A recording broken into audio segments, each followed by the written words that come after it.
Kiristaanni rakkataayii wanti namoota baay'eetti gaaffii ta'u tokko rakkachuu, dhukkubsachuu, du'aaf dabarsamanii kennamuu kiristaanotaati. Baay'een keenya waan gooftaa qabuuf hin rakkadhu, hin qoramu jennee yaaduu dandeenya. Mee sagalee Waaqayyoo keessatti waa'een rakkachuu kiristaanotaa maal jedhaa? Yesuus ilmi Waaqayyoo yeroo biyya lafaa keessa turetti beela'eera, rakkateera, reebameera, jibbameera, namootaan dabarsamee kennameera. Dhukkubbii fannoorraas danda'eera, boo'eera, gaddeeras. Kanaaf Yesuus inni cubbuu hin hojjetiin ilmi Waaqayyoo eega biyya lafaa kana keessatti rakkate nuti yoo rakkanne homaa nama hin dhibu. Yesuus seexanaan qorameera, kanaaf qoramuun keenya nu hin dhibu. Yesuus egaa wangeela Yohaannis boqonnaa 16 lakkoofsa 33 irratti duuka buutoota isaatiin akkas jedhe.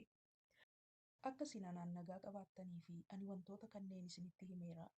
Addunyaa kanarratti rakkinni isin argata, garuu jabaadhaa, ani addunyaa mo'adheera. Akkuma Yesuus iddoo kanatti dubbatee duuka buutoonni isaa rakkina gurguddaa keessa darbaniiru. Warri kaan immoo hamma du'aatti wareegamaniiru. Kanaaf yeroo rakkannu rakkachuu gooftaa Yesuus yaaduudhaanii akka inni nu hubatu beekuudhaan jajjabaachuu qabna. Ibroota boqonnaa 4 lakkoofsa 15 hanga 16 akkas jedha. Nu luba ol aanaa dadhabbii keenya keessatti garaa nuuf hin laafne hin qabnuuti. Garuu kan waan hundumaa akkuma keenya qorame qabna. Ta'us inni cubbuu hin hojjenne. Kanaafi akka araara argannuu fi akka ayyaana yeroo nu barbaachisutti nu gargaaru argannuuf kottaa gara teessoo ayyaana isaatti sodaa malee hin dhiyaannaa jedha. Kanaafi yeroo rakkina keenya Yesuusitti himannu inni waan rakkatee fi inni waan qoramee fi nu hubataa jechuudha. Kanaaf egaa akka kiristaana tokkootti rakkachuun jiraachuu danda'a. Garuu yeroo rakkannu keessatti sagalee Waaqayyoo keessatti akka nuuf kakatametti gargaarsa ayyaanaa fi geggeessaa baay'ee Waaqayyoo irraa akka argannu hubachuu qabna.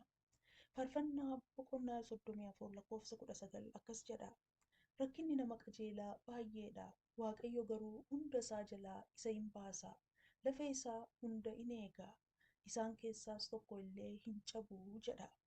Kanaaf biyya lafaa kana keessa rakkinni jiraata.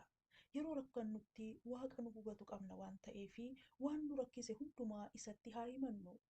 Innis rakkina keenya keessatti nu gargaara.